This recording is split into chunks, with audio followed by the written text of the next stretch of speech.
ত্রিপুরার অন্যতম গুরুত্বপূর্ণ জীববৈচিত্র্য কেন্দ্র সিপাহীজলা বন্যপ্রাণী অভয়ারণ্যের সামনে এসেছে দুষ্কৃতীদের তাণ্ডবের ব্যাপক ক্ষয়ক্ষতির ঘটনা। উত্তর চরিলাম পঞ্চায়েতের পরিমল চৌমুহনী বড় ঢাপা এলাকায় সংঘটিত হয়েছে এই ভাঙচুরের ঘটনা।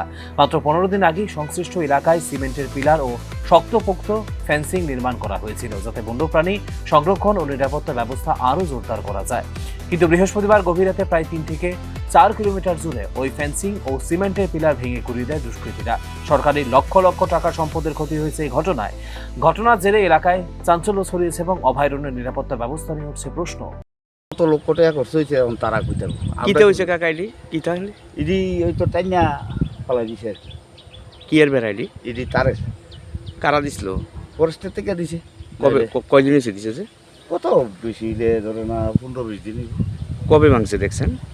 কালকা বিকালে আমি দেখছি বেঙ্গালি সিটি। হ্যাঁ তো লক্ষ লক্ষ টাকার সম্পদ।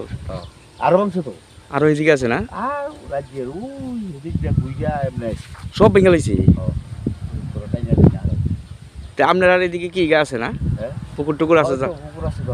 তো আপনারা যান কেমন এখন পুকুরে? ওই তো কষ্ট হয় যাইতে, ওই তো জাল লইয়া যাইতারে না, খাওয়ান লই যাইতারে না, এমন একটা অবস্থা। জালও লইয়া যাইব মানুষ, এটাও সুবিধা নেই। ইতিমধ্যে পুরো বিষয়টি খতিয়ে দেখতে তদন্ত শুরু হয়েছে বলে জানিয়েছে অভয়ারণ্য কর্তৃপক্ষ। দুষ্কৃতীদের শনাক্ত করে দ্রুত আইনের আওতায় আনার দাবি জানিয়েছেন স্থানীয় বাসিন্দারাও। ফরেস্টের জায়গা ছাড়া জায়গা এই যায় দি জুতই করতে সেঞ্চুরি ওয়াইল্ড লাইফ সেঞ্চুরি বলে সব বেঙ্গালিছে। তারা আইসে নি কেউ ফরেস্টের লোক তো দেখছি না।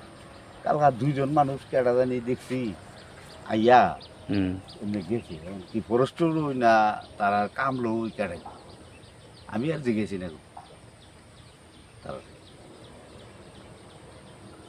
এদিকে গেলে তো দেখতে পাবো আরো আছে এদিকে সব বেঙ্গালিছে।